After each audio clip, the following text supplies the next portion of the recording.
નમસ્કાર દર્શક મિત્રો, ખેડૂત એટલે જગતનો તાત. આપણે જ્યારે આઝાદ થયા પહેલી પંચવર્ષીય યોજના લખતા હતા ત્યારે આ દેશમાં માત્ર 5 કરોડ ટન અનાજ પેદા થતું હતું. PL 480 ના ઘઉં, ઓસ્ટ્રેલિયાની માઇલો જુવાર, રેશનિંગની દુકાને લાગતી લાંબી કતારો અને ઢોર પણ ન ખાય એવું અનાજ આપણે ખાતા હતા. કેર નામની સંસ્થા આપણને દૂધનો પાવડર ભેટ આપતી હતી. એમાંથી આપણે નિશાળમાં બાળકોને પોષણ માટે પૂરક આહાર તરીકે દૂધ બનાવીને પીવરાવતા હતા. દોસ્તો, આજે આ 34 કરોડ દેવી દેવતાઓમાંથી 130 કરોડ દેવી દેવતાઓ થયા છે આપણે, પણ 5 કરોડ ટન અનાજમાંથી 30 કરોડ ટન અનાજ પેદા કરતા થયા છે. દૂધના ઉત્પાદનમાં આપણે વિશ્વમાં પહેલા નંબરે છીએ. ફળો અને શાકભાજીના ઉત્પાદનમાં આપણે વિશ્વમાં બીજા નંબરે છીએ. 50,000 કરોડ રૂપિયાના તો અનાજ, ફળો અને શાકભાજી આ દેશમાં બગડી જાય છે, ફેંકી દેવા પડે છે. દોસ્તો, આપણને દુનિયામાં ભીખનું ચલાણું લઈને ન ફરવું પડે એ રીતે પેટનો ખાડો પુરાય અને ઉન્નત મસ્તકે આપણે વિશ્વ સામે ઉભા રહીએ એવું કામ જો કોઈએ કર્યું હોય તો એ કામ જગતના તાત એટલે કે ખેડૂતે કર્યું છે. જો આપણે ત્યાં અનાજ પૂરતું ન થતું હોત, વસ્તી વધારો આટલો જ બેફામ રહ્યો હોત, તો આપણે ત્યાં કાં તો રોટી રમખાણો થાત, કાં તો ચાડ, નામીબિયા, નેગર જેવા દેશોમાં ભૂખમરો, કુપોષણ અને આંતરવિગ્રહ અને ડ્રગ્સના જે પ્રશ્નો ઉભા થયા છે તે પ્રકારના પ્રશ્નો ઉભા થયા હોત. આ દેશને આબાદીના પંથે લઈ જવાનું પહેલું કામ જો કોઈએ કર્યું હોય તો તે ખેડૂતે કર્યું છે. એટલું જ નહીં, પણ રોજગારી માટે દેશની 50% સીધી ને આડકતરી રોજગારી કૃષિ અને ગ્રામીણ ક્ષેત્રમાંથી આવે છે. માત્ર રોજગારી જ નહીં, માત્ર અનાજ જ નહીં, ગ્રામીણ ક્ષેત્ર દેશનું મોટું બજાર છે. દેશમાં ઉત્પન્ન થતી 50% સિમેન્ટ ગ્રામીણ ક્ષેત્રમાં વેચાય છે. 55% મોટરસાયકલ ગ્રામીણ ક્ષેત્રમાં વેચાય છે. 52% કપડું ગ્રામીણ ક્ષેત્રમાં વેચાય છે. અનેક વસ્તુઓ માટે ગ્રામીણ ક્ષેત્ર મોટું અને તાત્કાલિક બજાર પૂરું પાડે છે. એટલે ખરીદીથી માંડીને અનાજ પુરવઠા સુધીનું જો કોઈ એક મોટું વ્યવસ્થાપન તંત્ર આ દેશમાં ચાલતું હોય અને કોરોનાની કેર દરમિયાન પણ જે ક્ષેત્ર અડીખમ ઊભું રહીને આ દેશની લાજ રાખી હોય તો એ કૃષિ ક્ષેત્ર છે. અને એ કૃષિ ક્ષેત્ર એટલે ખેડૂતનું ક્ષેત્ર. ખેડૂત એટલે જગતનો તાત. આ ખેડૂત આજે આંદોલનના માર્ગે જઈ રહ્યો છે. પંજાબ, હરિયાણા, પશ્ચિમ ઉત્તર પ્રદેશ અને રાજસ્થાનના કેટલાક ભાગોમાં પણ કેન્દ્ર સરકારે જે 3 કૃષિ કાયદાઓ કર્યા છે તે રદ કરવા માટેનું આંદોલન સંયુક્ત કિસાન મોરચા દ્વારા મહિનાઓથી ચાલી રહ્યું છે. દરમિયાનમાં સંયુક્ત કિસાન મોરચાના રાષ્ટ્રીય પ્રવક્તા રાકેશ ટિકૈત 4 અને 5 એપ્રિલના દિવસે ગુજરાતની મુલાકાતે આવી ગયા. ગુજરાતના પૂર્વ મુખ્યમંત્રી શ્રી શંકરસિંહ વાઘેલા સાથે તેમણે ગાંધી આશ્રમની પણ મુલાકાત લીધી. રાકેશ ટિકૈતે અંબાજીથી ગુજરાતમાં કિસાન આંદોલનનો પ્રારંભ કર્યો. ટિકૈત પાલનપુર પહોંચ્યા ત્યારે નગરપાલિકાના એક પૂર્વ સદસ્ય દ્વારા તેમને કાળો વાવટો બતાવવાનો પ્રયત્ન થયો, જેનો ત્યાં હાજર મેદનીમાંથી તીવ્ર પ્રત્યાઘાત પડ્યો. રવિવાર તારીખ 4 એપ્રિલના રોજ અમીરગઢ પાસે સુરપગલા ગામમાં ખેડૂતોને સંબોધન કરતા ટિકૈતે હુંકાર કર્યો કે જ્યાં સુધી 3 કૃષિ કાયદા પાછા નહીં ખેંચાય ત્યાં સુધી ખેડૂત આંદોલન ચાલુ રહેશે. ટિકૈત સોમવાર તારીખ 5મી એપ્રિલના રોજ ગુજરાતના પૂર્વ મુખ્યમંત્રી શ્રી શંકરસિંહ વાઘેલા સાથે ગાંધી આશ્રમની પણ મુલાકાતે ગયા હતા. ત્યાં એમણે એવો આક્ષેપ કર્યો હતો કે ગુજરાતના ખેડૂતો કાયદાનો વિરોધ કરે છે પણ સરકારથી ડરે છે. ગુજરાત વિધાનસભાને ઘેરવાની ધમકી ઉચ્ચારી ખેડૂતોને તેમણે આહવાન કર્યું હતું કે આ સરદારની ભૂમિ છે, ઉઠો, જાગો અને સ્વ બચાવમાં આંદોલન કરો. રાકેશ ટિકૈતે અમદાવાદ પછી કરમસદ, વડોદરા, ભરૂચ અને બારડોલીની મુલાકાત લીધી હતી. દરમિયાનમાં ખેડૂતોને સરકાર વચ્ચે વિવાદનું મૂળ બનેલા 3 કૃષિ કાયદા અંગે સુપ્રીમ કોર્ટ દ્વારા 2 મહિના માટે રોક લગાવી દેવામાં આવી હતી અને એ માટે નિમવામાં આવેલી 3 સભ્યોની કમિટીએ પોતાનો અહેવાલ સીલબંધ કવરમાં સુપ્રીમ કોર્ટને સોંપી દીધો. આ કમિટીએ પોતાના રિપોર્ટમાં એવું અવલોકન કર્યું હોવાનું કહેવાય છે કે આ મામલાનો ઉકેલ લાવવા કેન્દ્ર સરકારે લગભગ 85 ખેડૂત સંગઠનો સાથે વાતચીત કરી છે. સમિતિએ કૃષિ કાનૂનો સંદર્ભે આ ક્ષેત્રના નિષ્ણાતો અને વિદ્વાનો સાથે ચર્ચા વિચારણા કરી. ત્રણેય નવા કૃષિ કાયદા બાબત એમના અભિપ્રાયો મેળવ્યા હતા. 12 ફેબ્રુઆરીએ આ 3 વિવાદાસ્પદ કાયદા પર 2 મહિના માટે સુપ્રીમ કોર્ટે રોક લગાવી હતી, જે સમય મર્યાદા ટૂંક સમયમાં જ પૂરી થશે. પંજાબ અને હરિયાણા તેમજ પશ્ચિમ ઉત્તર પ્રદેશ અને થોડા ઘણા રાજસ્થાનના ખેડૂતો નવા કૃષિ કાયદાઓને રદ કરવાની માંગ સાથે 3 મહિના કરતાં વધુ સમયથી દિલ્હી નજીકની સરહદ પર ડેરા તંબુ નાખી બેઠા છે. ખેડૂત નેતાઓ સાથે કેટલાય તબક્કાની વાતો થઈ, પણ કોઈ ઉકેલ આવ્યો નથી. આ વાટાઘાટો દરમિયાન કેન્દ્ર સરકારે 2 વર્ષ માટે કૃષિ કાયદાઓનો અમલ મોકૂફ રાખવાની તૈયારી પણ દર્શાવી હતી, પણ કિસાન આંદોલનકારીઓ આ કાયદાઓને રદ કરવાની તેમની માંગ પર બિલકુલ અડગ છે. આમ કોકડું ગૂંચવાયું છે. રાકેશ ટિકૈતનો ગુજરાતનો પ્રવાસ રાજસ્થાન તેમજ ગુજરાતના કિસાનોને આ ચળવળમાં જોડાવા માટે પ્રેરવાનો હતો એમ કહી શકાય. અત્યાર સુધી કિસાન આંદોલન કેટલાક અપવાદોને બાદ કરતા શાંત અને અહિંસક રહ્યું છે, પણ ધીરે ધીરે પંજાબ અને હરિયાણાના કિસાનોનો મૂળ ઉગ્રતા તરફ જવાનો બનતો હોય તેવું લાગે છે. તેમણે પ્રજાના પ્રતિનિધિઓને આ મુદ્દે પોતાની સાથે રહેવા માટે અલ્ટિમેટમ આપ્યું છે. ક્યાંક ક્યાંક તેમના સામે ઉગ્ર પણ બન્યા છે.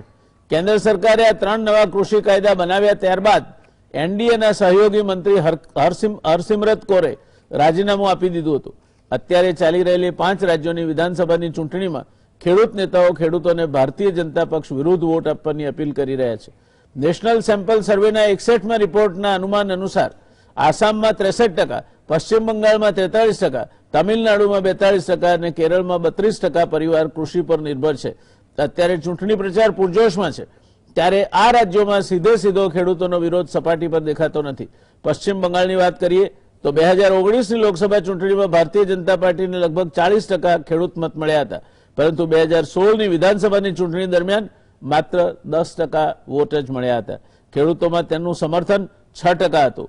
આમ બંગાળમાં ચૂંટણીના પરિણામો સંપૂર્ણપણે ખેડૂતો પર નિર્ભર નથી, પણ આસામમાં જો ખેડૂતો વિરુદ્ધ જાય તો એની ચૂંટણી પરિણામો પર અસર થઈ શકે છે. 2016ની વિધાનસભા ચૂંટણીમાં 25% ખેડૂતોએ આસામમાં ભાજપને વોટ આપ્યો હતો, જ્યારે 11%એ આસામ ગણ પરિષદ અને 4%એ બોડોલેન્ડ પીપલ ફ્રન્ટને મત આપ્યો હતો. અહીંયા જો ખેડૂત આંદોલન ચૂંટણીનો મુદ્દો બને તો પરિણામો પર અસર પડી શકે છે. દક્ષિણના 2 રાજ્યો કેરળ અને તમિલનાડુમાં ખેડૂતો દ્વારા ભારતીય જનતા પાર્ટી વિરુદ્ધ ચલાવવામાં આવેલ અભિયાનની ચૂંટણી સંભાવના પણ પર મર્યાદિત અસર રહેશે. જો કે આ રાજ્યોમાં ભારતીય જનતા પાર્ટી પણ હજુ પ્રભાવી બનવાથી ઘણી દૂર છે, એટલે ત્યાં ઝાઝી અસર પડે એવું દેખાતું નથી. ટિકૈતનું સંયુક્ત કિસાન મોરચાનું આંદોલન હાર પૂરતું તો જાણે પંજાબ અને હરિયાણા ચલાવી રહ્યા હોય એવું લાગે છે. ગુજરાતમાં હજુ એના પ્રભાવી પગરણ થયા નથી. ટિકૈતની મુલાકાત એ દિશામાં શું પરિણામ લાવે છે તે જોવાનું રસપ્રદ બની રહેશે.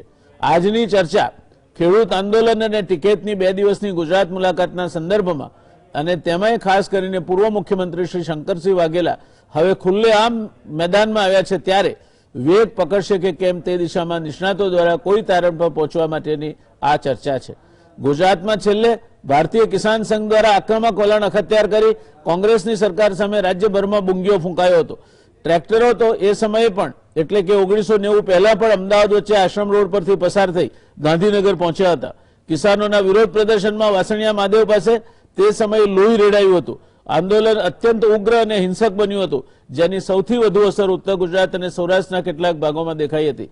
ભારતીય જનતા પાર્ટીને સત્તા પર લાવવા માટે રામશિલા અને રામ મંદિરની સાથોસાથ કિસાન આંદોલનની અને કિસાન સંઘની ખૂબ મોટી ભૂમિકા હતી, જેણે ગુજરાતના સત્તા પરિવર્તનનો શંખ ફૂંકી ગામડાના કોંગ્રેસના ગઢ ગણાતા મતદારોને આક્રમક રીતે ભારતીય જનતા પાર્ટી તરફ વાળ્યા હતા.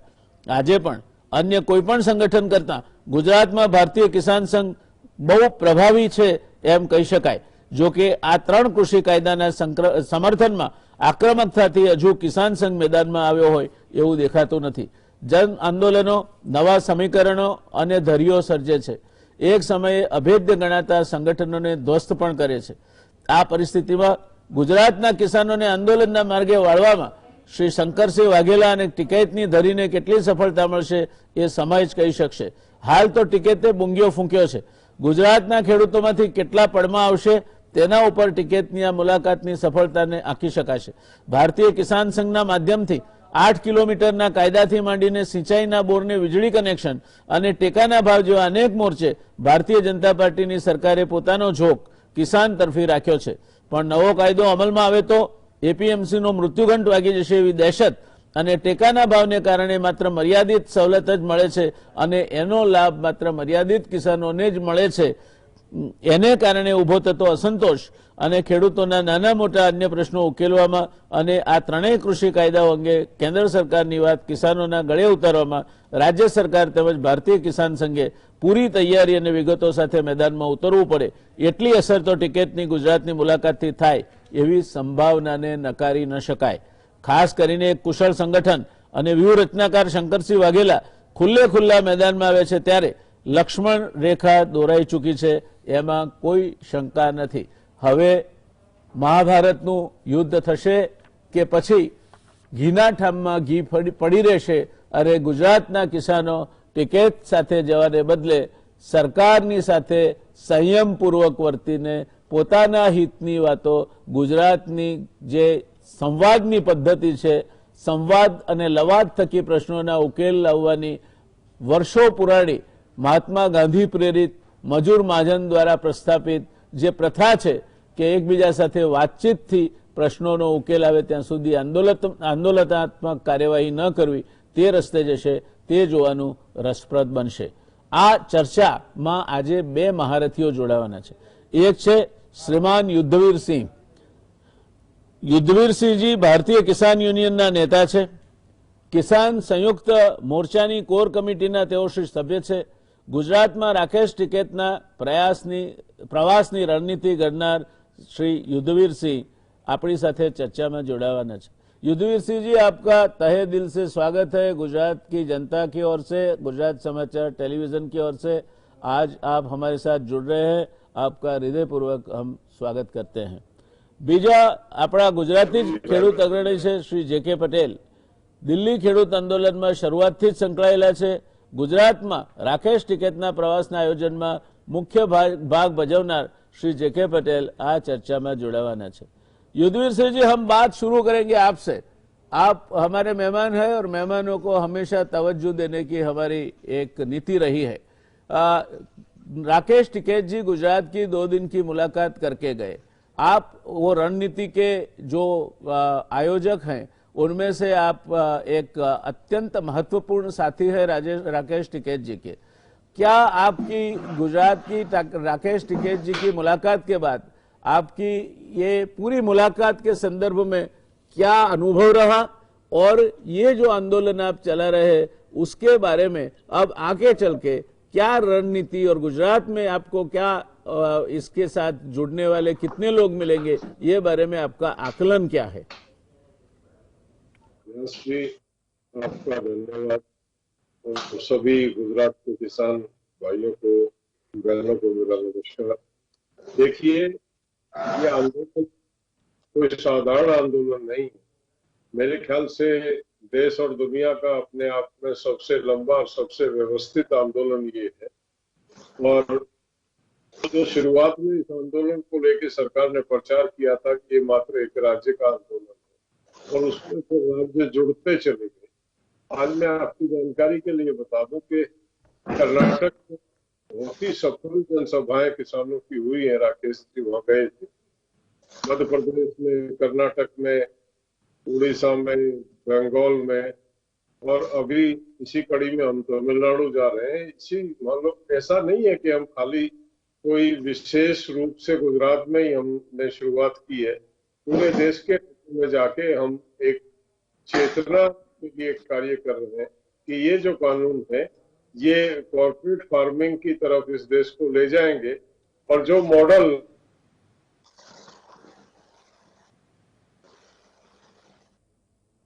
वहां की जाती है इस तरह से वहां कंपनियों के ने पूरे किसानों को खत्म करके कंपनियों ने कब्जा कर लिया है.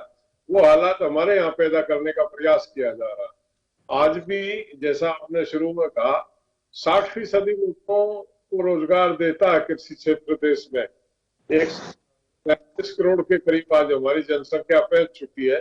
उसमें 60% लोगों को रोजगार जो क्षेत्र देता हो उसको अगर हम हल्के में लेंगे, उसको नजरअंदाज उसके प्रति गंभीर नहीं होंगे तो निश्चित तौर पे देश की जो अर्थव्यवस्था है वो डगमगाने वाली है.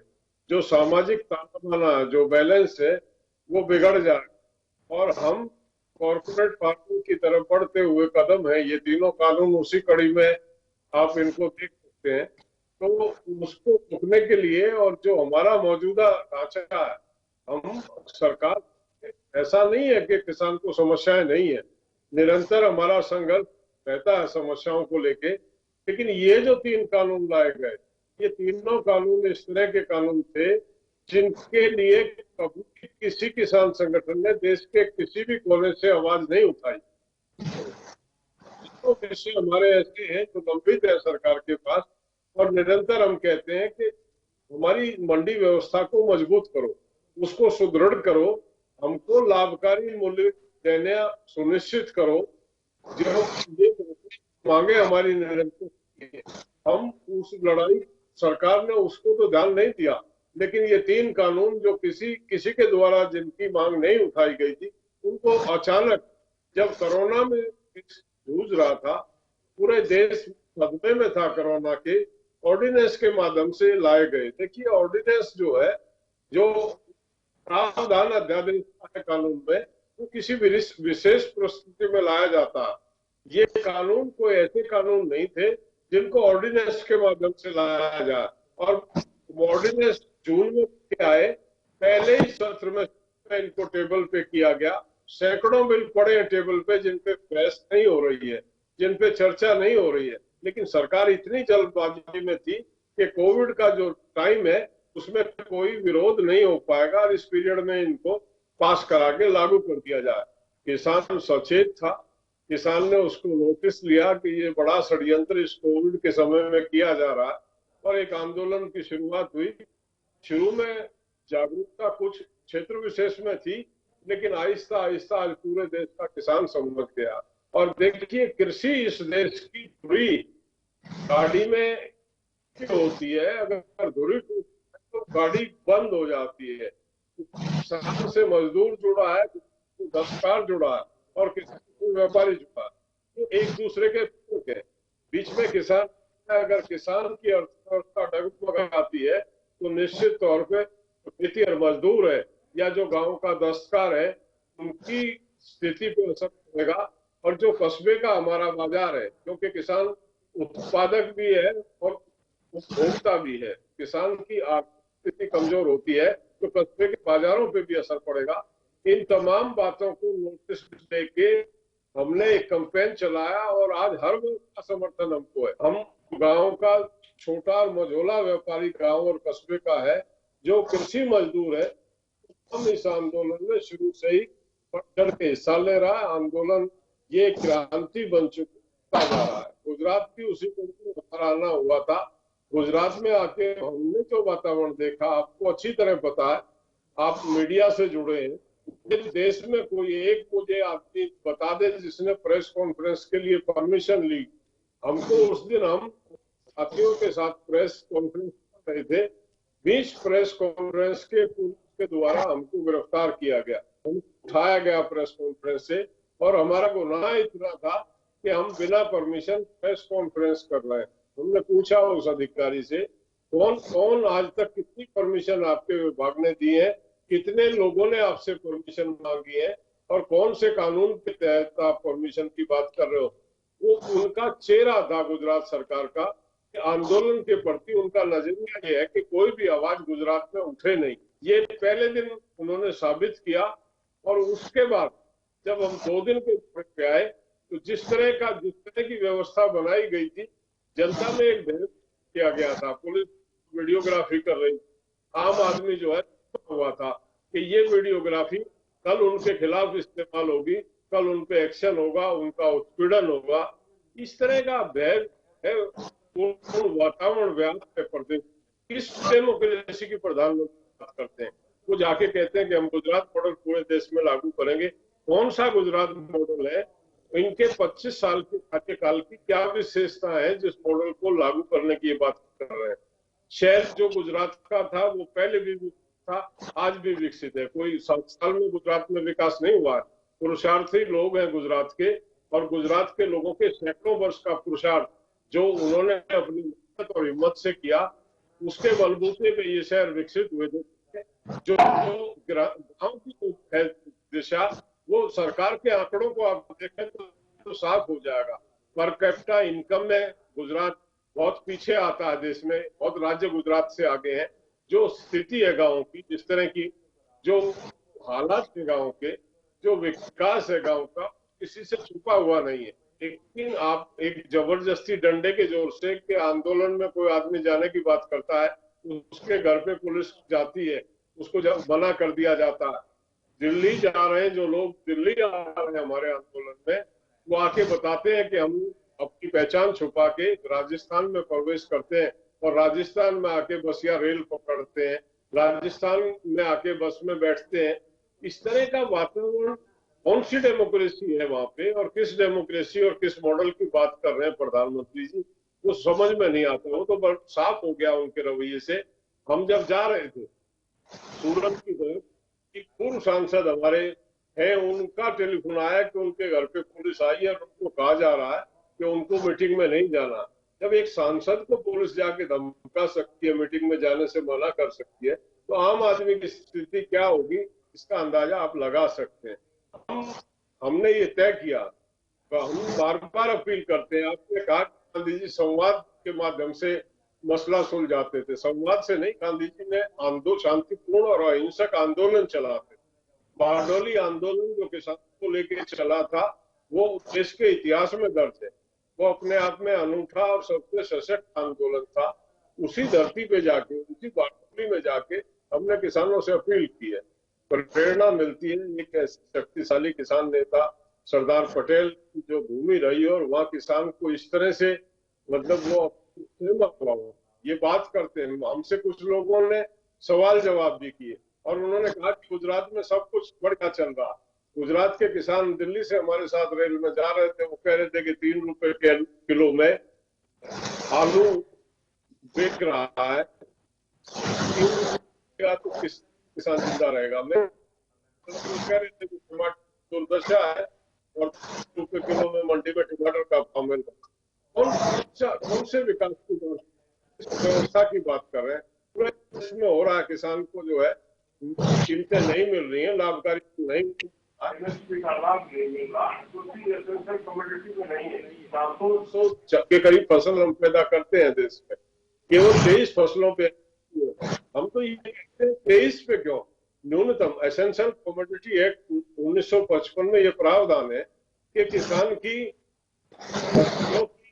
न्यूनतम सीमा तय की जाए और उपभोक्ता को बचाने के लिए अधिकतम सीमा भी तय की जाए। करें इस्तेमाल। आज तक विडंबना ये रही है कि कानून है देश में, अच्छे कानून है, उनके लिए उनको अप्लाई नहीं किया गया। का जो पीरियड था उसको लागू नहीं किया, आज तो अति कर दी। वो एसेंशियल कमोडिटी एक्ट जो में जनता के हितों को देखता उसको समाप्त कर दिया गया। प्रोविजंस जो बनाए गए थे इसमें मिनिमम और मैक्सिमम के, जो भंडारण पे एक रूल थी कि एक मात्रा से ज्यादा आप भंडारण नहीं करेंगे तो कालाबाजारी ना हो, किया एक कानून बना था, लेकिन किसी को इजाजत नहीं। तमाम खुली छूटें देती हैं। आने वाला समय तो बहुत होने वाला। तो हम लोग जो गुजरात में आए हैं, गुजरात में हम गांधी और पटेल का देश है, प्रदेश, उनकी जन्मभूमि कर्म भूमि है गुजरात। और निश्चित तौर पे देश ये देखता है कि गुजरात का किसान जागरूक भी है, लड़ाकू भी है, और गुजरात का किसान खड़ा होता है तो इस आंदोलन को बल मिलेगा। जिस बात को सोचते हुए जाके शुरुआत। युद्धवीर सिंह जी, हम फिर से आपके बाद लौटेंगे। अभी हमें रुकना पड़ेगा एक कमर्शियल ब्रेक के लिए। उसके बाद हम हमारे जेके पटेल जी के पास जाएंगे। हमारे घर के हैं, गुजरात के हैं, इनको भी थोड़ा बहुत सुनना पड़ेगा हमें, क्या सोचते हैं वो गुजरात के बारे में, गुजरात के किसानों के बारे में। गुजरात में आज तक किसान संघ प्रभावी रहा है, अब किसान संघ उतना प्रभावी रहेगा नहीं रहेगा, सरकार की नीतियों से किसानों को क्या तकलीफ है। गुजरात सरकार ने कई योजनाएं बनाई है जो किसानों के साथ अच्छी तरह चली है। तो ये सब बातों को लेकर हम जाएंगे जेके पटेल जी के पास, मगर अभी रुकेंगे एक छोटे कमर्शियल ब्रेक के लिए और उसके बाद फिर लौट के आएंगे, पटेल जी के बाद फिर आपके पास युद्धवीर सिंह जी आएंगे। जो सुप्रीम कोर्ट के पास कमेटी का अहवाल गया है उसके क्या नतीजे आएंगे और उसमें आपका क्या रुख रहेगी, क्या आपकी धारणा है, ये प्रश्न लेकर हम आपके सामने સાથે જોડાવું અને ગુજરાતમાં બની રહેલા કિસાન આંદોલનના નાના મોટા પરિમાણો અંગેની આપણે ચર્ચા કરી રહ્યા છીએ। યુદ્ધવીરસિંહજીએ આખી પૂર્વભૂમિકા કહી અને એમના અનુભવો વિશે વાત કરી। જઈશું આપણે આપણા ગુજરાતના જ કિસાન અગ્રણી શ્રી જે.કે. પટેલ પાસે। દિલ્હી ખેડૂત આંદોલનમાં શરૂઆતથી જ તેઓ સંકળાયેલા છે અને ગુજરાતમાં રાકેશ ટિકેતના પ્રવાસના આયોજનમાં જે.કે. પટેલે ખૂબ અગત્યનો ભાગ ભજવ્યો હતો। પટેલજી, આપ તો ગુજરાતથી સુપેરે સુવિદિત છો। ગુજરાતમાં કિસાનોમાં આજે સૌથી વધારે વગ કોઈની હોય તો તે ભારતીય કિસાન સંઘની છે એમ કહી શકાય। આક્રમકતા હોય તો તે પણ ભારતીય કિસાન સંઘની છે તેમ કહી શકાય। તેવા સંયોગોમાં ટિકેતનું ગુજરાતમાં આવવું અને આપનો જે પ્રયાસ હતો એ પ્રયાસને એ પરિપ્રેક્ષમાં આપ કઈ રીતે મૂલવો છો અને આપને શું લાગે છે આ પ્રયાસ કેટલો સફળ રહેશે? જી સર, ખરેખર રાકેશ ટિકેતજીનો આ કાર્યક્રમ ગુજરાત માટે સોનાનો સૂરજ ઉગીને આવી રહ્યો, કારણ કે વર્ષોથી ભારતીય કિસાન સંઘ સિવાય કોઈ બીજા સંગઠનોએ મોટા આંદોલનમાં કાર્ય કરેલું નહીં।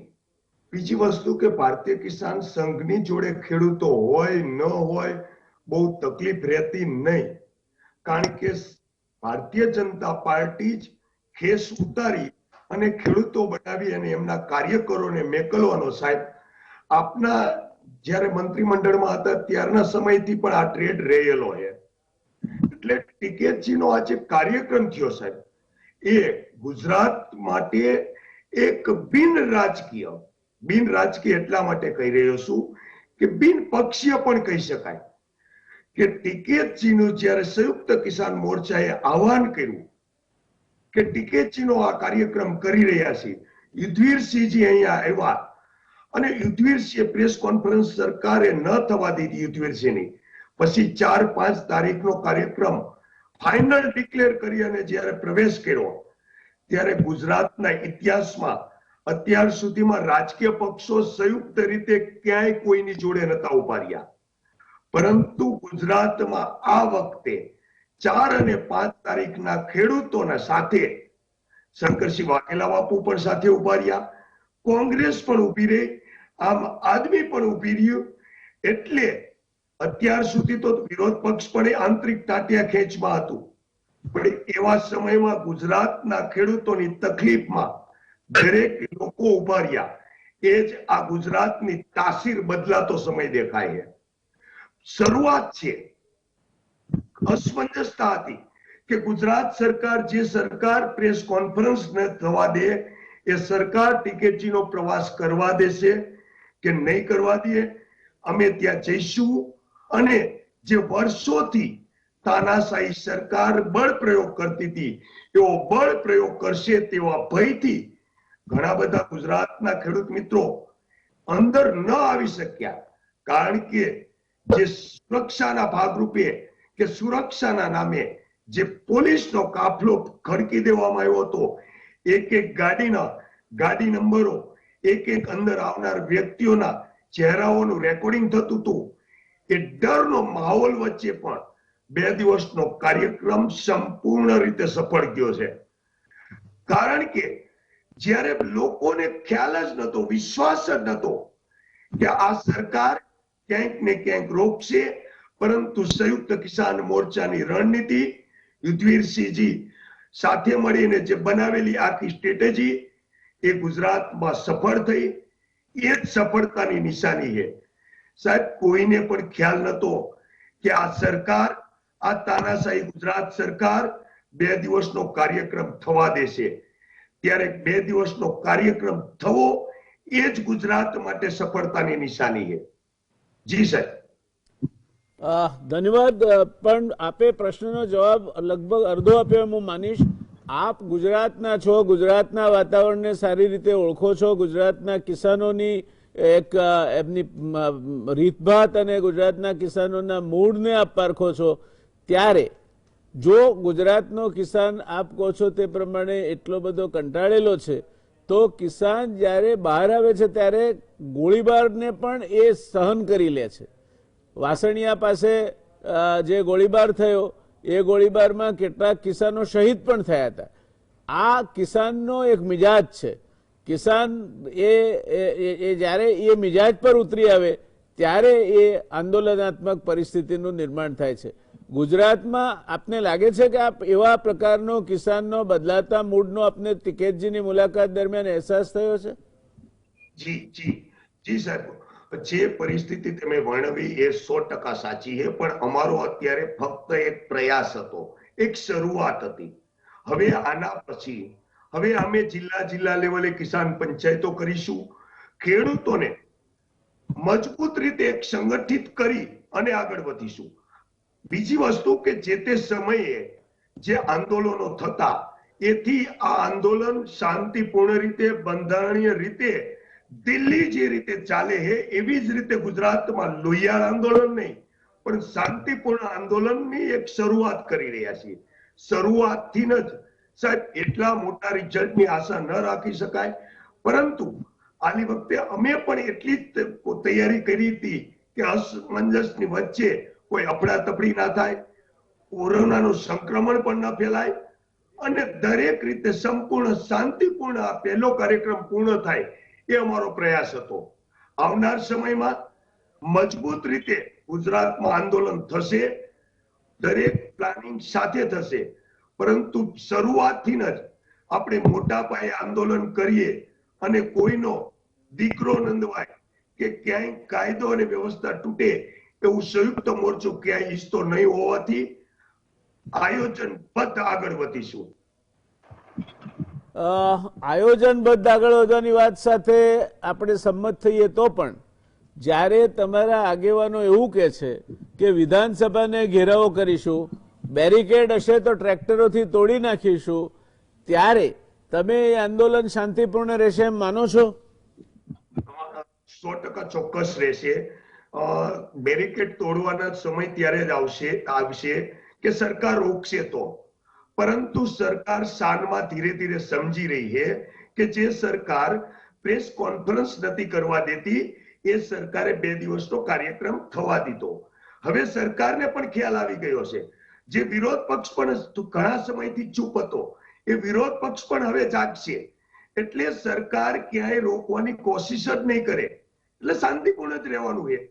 બેરિકેડને તોડવાનો ત્યારે સમય આવશે, વિધાનસભાનો ઘેરાવો જો દરેક ધારાસભ્યો પક્ષાપક્ષી મૂકી અને ખેડૂત હિતમાં આવશે તો આપોઆપ એ વિધાનસભાનો પણ ઘેરાવો શાંતિપૂર્ણ થઈ શકશે.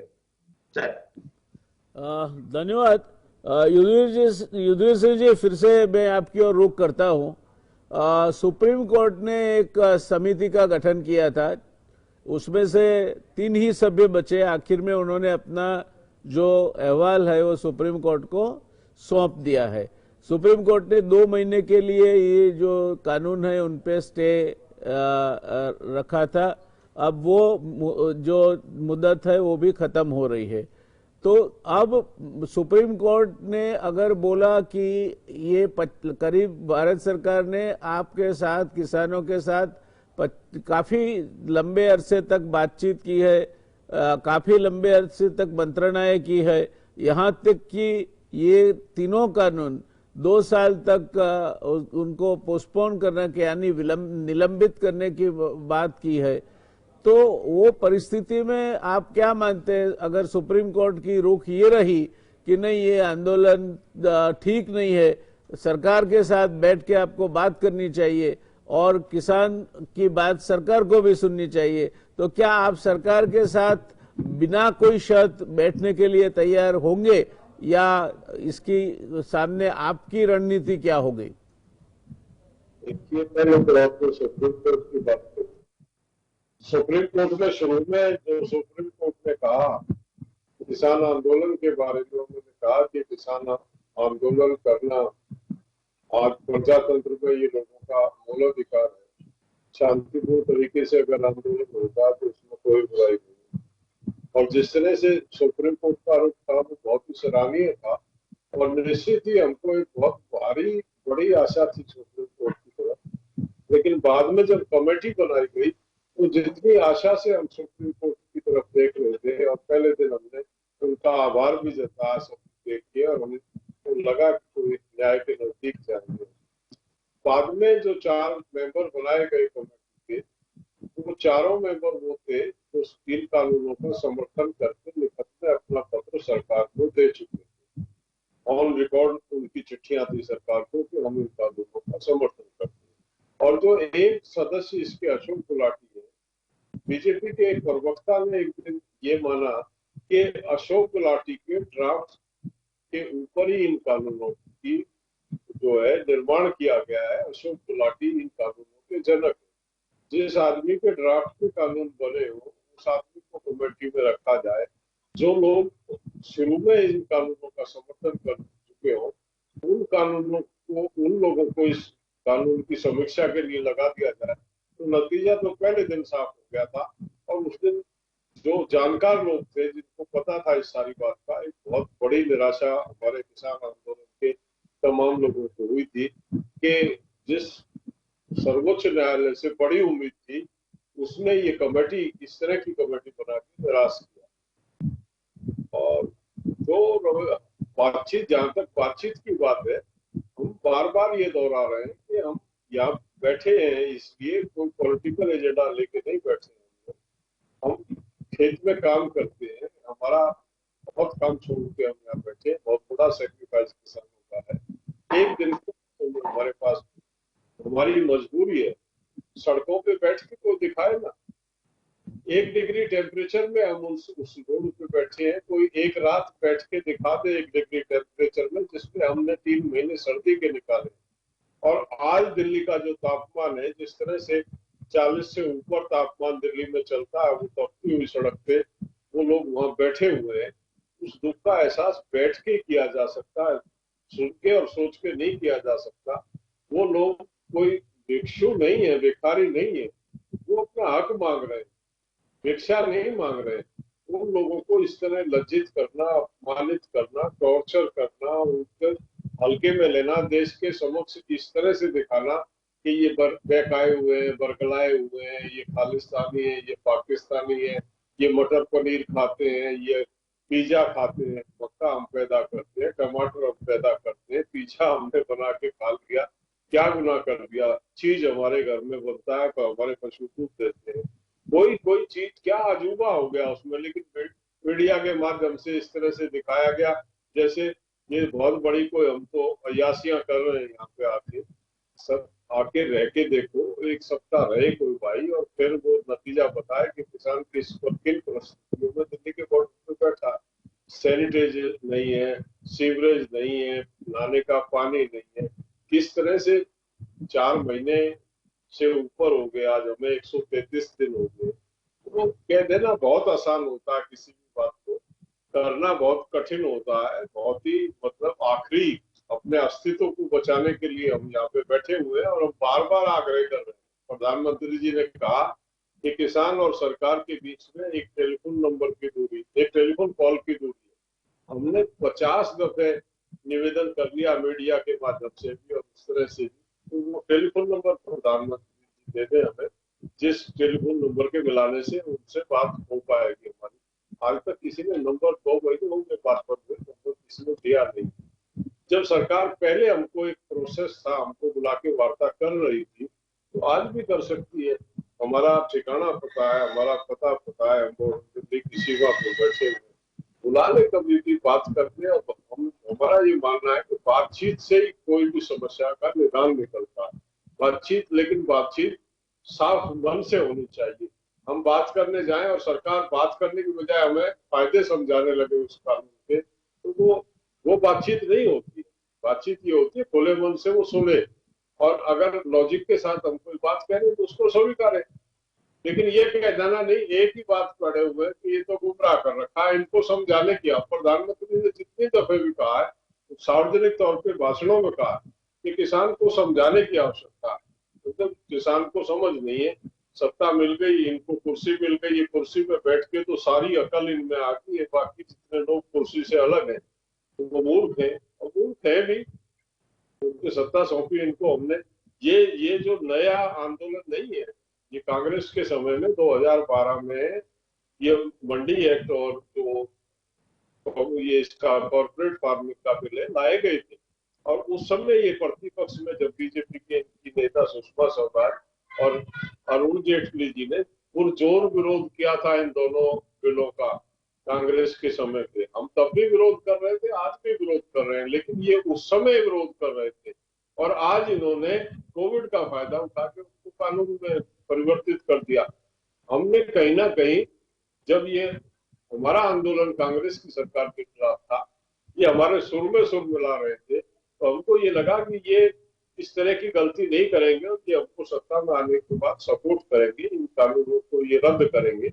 इन्होंने तो उनसे आगे बढ़ गए, वो तो हमारे डर से उस टाइम 2000 आंदोलन को देखते हुए उन्होंने तो उसको पेंडिंग डाल दिया था।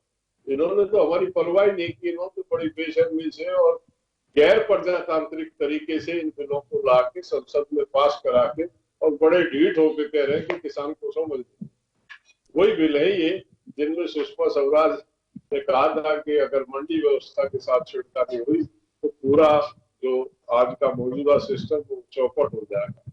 वही कॉन्ट्रैक्ट फार्मिंग है जिसमें अरुण जेटली ने कहा था कि यूरोप और अमेरिका का किसान जिस तरह से तबाह हुआ है कॉन्ट्रैक्ट फार्मिंग से, अगर ये हिंदुस्तान में आई तो हिंदुस्तान की पूरी खेती और पूरा सिस्टम तबाह हो जाएगा। अब क्या हो गया, ये प्रधानमंत्री जी जिस समय गुजरात के मुख्यमंत्री थे, केंद्र सरकार की एक फाइनेंशियल एडवाइजरी कमेटी बनी थी जिसके ये चेयरमैन थे। चेयरमैन की हैसियत से इनकी रिकमेंडेशन है, इन्होंने कहा था कि एमएसपी को लीगलाइज कर दिया जाए, उसको कानूनी जामा पहना दिया जाए, किसान का एक एक दाना एमएसपी से कम पे ना खरीदा जाए, एमएसपी मिले उसके, और अगर कोई आदमी कम कीमत पे किसान से खरीद करता है तो उसको उसके खिलाफ जो है वो दंड का प्रावधान हो। ऐसा नरेंद्र मोदी जी की रिकमेंडेशन है। आज क्या हो गया, अपने वादे से ये मुकर रहे और हमको कह रहे हैं कि हमको समझ नहीं। मतलब ये इनका चेहरा, हिंदुस्तान के लोगों को विडंबना ये है कि उनकी मेमोरी शॉर्ट है। 6 महीने पहले किसी ने क्या कहा था भूल जाते, लेकिन ये ऑन रिकॉर्ड बातें बता रहा हूँ। आप सुनिए, तो समय की मर्यादा को देखते हुए मुझे तीन मुद्दे पे आपकी कमेंट्स चाहिए।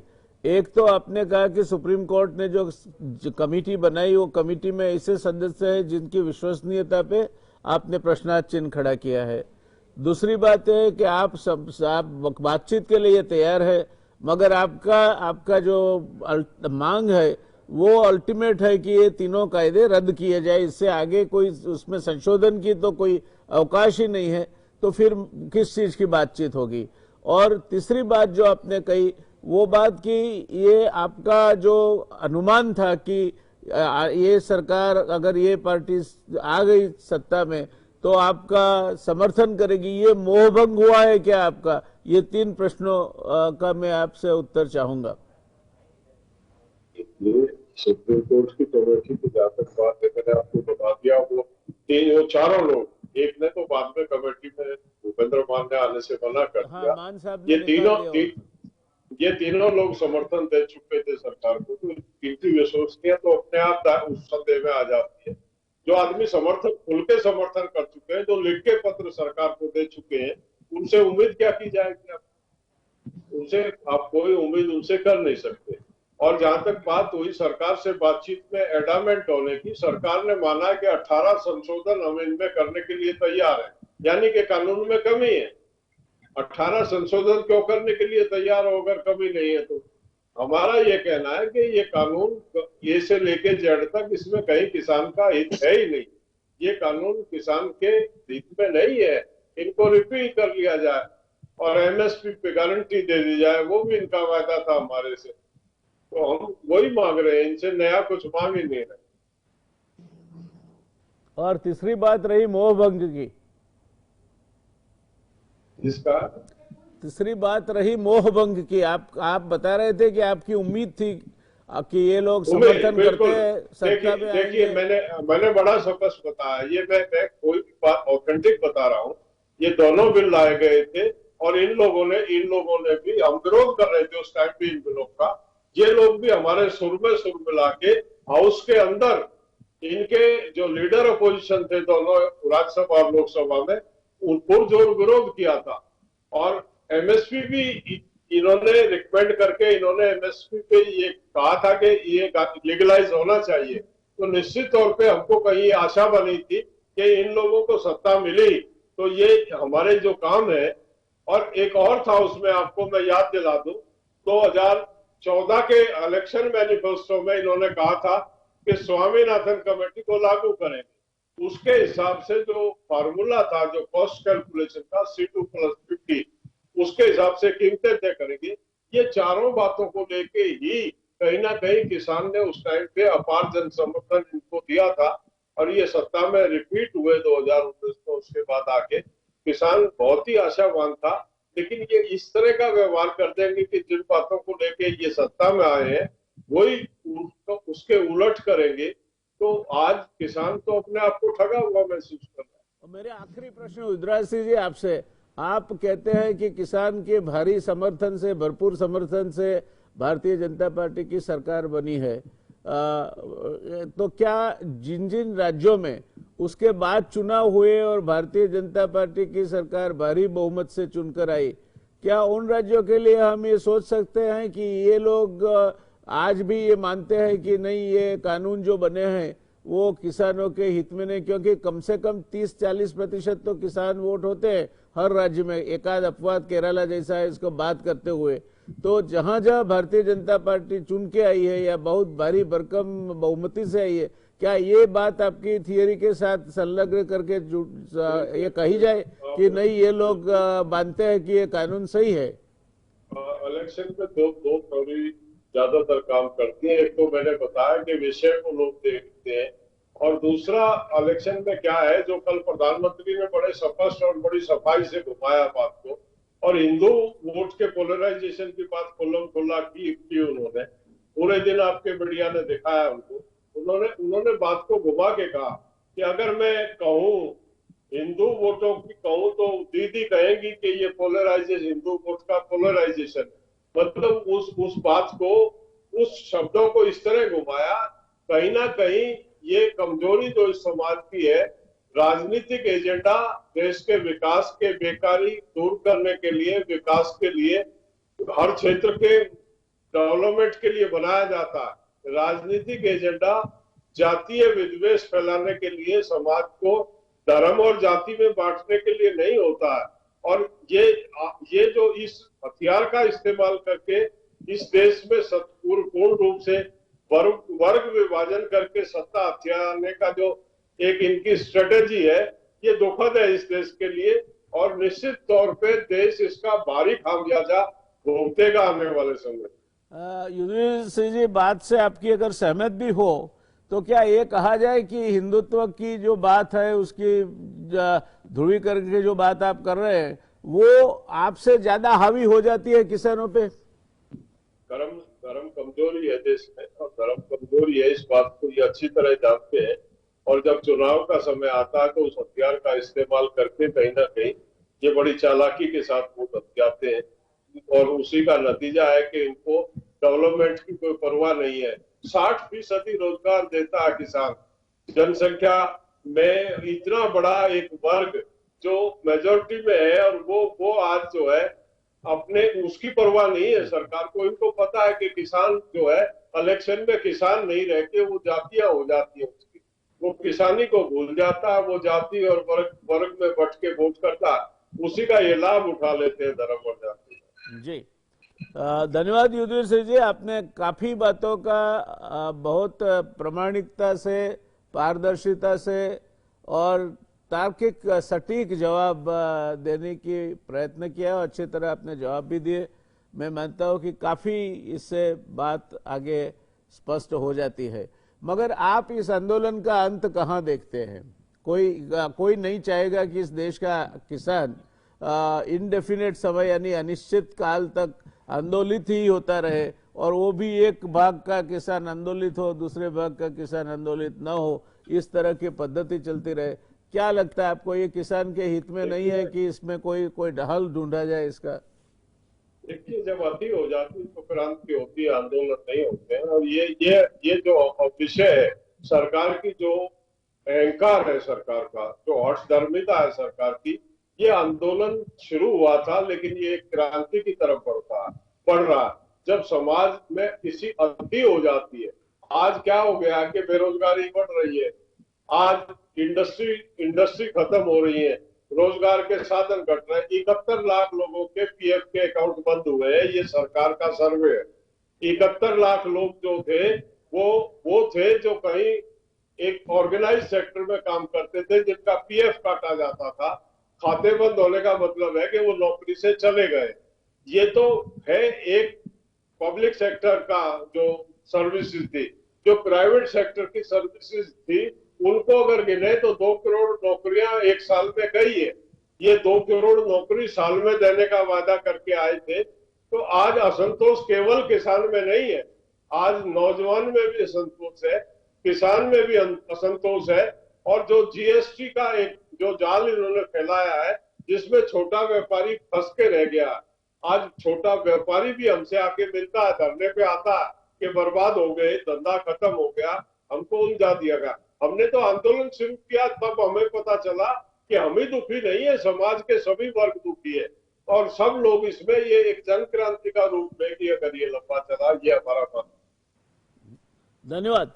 जेके फाइनल प्रश्न तमने, ગુજરાતમાં તમે આ જે કંઈ ટીકેતજીની મુલાકાત થઈ ત્યારબાદ કે તમે કહ્યું કે તમે કિસાન પંચાયતો કરશો, જિલ્લે જિલ્લે જશો, લોકમત જાગૃત કરશો, આ બધાનું તમને લાગે છે કે ગુજરાતમાં તમને પ્રતિસાદ મળે? કિસાન સંઘની જે પ્રકારની પકડ છે, જે પ્રકારનું એમનું ઓર્ગેનાઇઝેશન અથવા તો સંગઠનાત્મક સ્થિતિ છે, એ જોતા તમને લાગે છે કે ગુજરાતમાં આ નુસ્ખો સફળ થાય?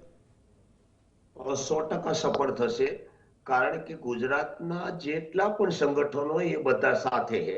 ભારતીય કિસાન સંઘના પણ ઘણા બધા આગેવાનો પડદા પાછળ સાથે છે, પણ જે સરકારથી ડરી અને જે કામ કરી રહ્યા છે એ લોકો સિવાય ભારતીય કિસાન સંઘના પણ ઘણા બધા હોદ્દેદારો ટેલિફોનિક રૂબરૂ કોન્ટેક્ટમાં સાહેબ છે જ. એટલે દરેક મળી અને સંયુક્ત રીતે આંદોલન ચાલુ થવાનું છે. ધન્યવાદ. કે દરેક એવું જી સાહેબ. ધન્યવાદ. સમયની મર્યાદાના કારણે મને લાગે છે કે મારે અહીંયા રોકાવું પડશે. युद्धवीर सिंह जी, आपका तहे दिल से हम धन्यवाद करते हैं। आशा करते हैं फिर से भी आपके साथ बात करने का मौका मिलेगा। आशा और एक भी करते हैं कि ये जो भी किसान, क्योंकि किसान है तो देश है, अगर अन्न स्वावलंबन नहीं रहा तो देश की एक भी प्रगति आपके काम में नहीं आ सकती। भूखमरी के सामने सब चीजें खाक हो जाती है। तो किसान जहां तक है देश का एक रीढ़ की हड्डी है, और अगर किसान के साथ ठीक से व्यवहार होता है, किसान खुशहाल है तो देश खुशहाल रहेगा, उसमें कोई शक नहीं है। और इसीलिए किसान को देश जगत का तात कहा गया है। तो हम आशा करते हैं आपकी बीच और सरकार के बीच जो भी कहीं बात अटकी हुई है उसमें से कोई हल निकले और हमारे किसान फिर से खुशहाल हो, और जो हमें आने वाले समय में 2050 तक और 100 मिलियन टन फूड ग्रेन की जरूरत पड़ेगी, 10 करोड़ टन और ज्यादा हमें पैदा करना होगा, और भी चीजें किसानी की ज्यादा पैदा करनी होगी। ये और ग्राम्य बेरोजगारी से बचने के लिए भी जरूरी है कि कृषि वगैरह व्यवस्थाएं चलती रहे। तो हम मानते हैं कि आपकी बात का जो हार्द है उससे पूर्णतः सहमत है कि किसान खुशहाल होना चाहिए, और हम आशा करते हैं कि कुछ हल निकले इसका। सरकार और आपके बीच में जो अंतर है वो कम होकर ये हल निकले, वो शीघ्रतम बने, इसी अपेक्षा के साथ जेके पटेल और आपका तहे दिल से शुक्रिया अदा करते हुए हम इस चर्चा को समाप्त करते हैं। मिलेंगे फिर कभी आगे इसी चीज पे, अगर आगे कोई डेवलपमेंट्स होते हैं तो आपसे बात करते रहेंगे। धन्यवाद दोनों हमारे पैनलिस्ट का। दर्शक मित्रों, આજની ચર્ચા અને કિસાન આંદોલનના જે અંતરંગ મુદ્દાઓ છે એ એમના એક મુખ્ય આયોજક ગણી શકાય એવા શ્રી યુદ્ધવીરસિંહજીને આજે અમે ચર્ચા માટે પકડી લાવ્યા. મને લાગે છે કે ગુજરાતની કોઈ પણ ચર્ચામાં કિસાન મોરચાના, સંયુક્ત કિસાન મોરચાના આટલા સિનિયર પદાધિકારી જે ટિકિટની સાથે કામ કરે છે એ આવ્યા હોય. અગાઉ પણ અભિમન્યુજી આપણી સાથે જોડાયા હતા. આશા રાખીએ આપણે સીધો એમની સાથે સંવાદ ચાલુ રાખીશું. આશા રાખીએ આ પરિસ્થિતિનો જલ્દીમાં જલ્દી સુખદ નિકાલ આવે અને સૌ સુખી થાય. મળીશું કાલે વળી એક નવા મુદ્દા સાથે, નવી પેનલ સાથે. ત્યાં સુધી શુભરાત્રી, ટેક કેર, શબ્બા ખેર.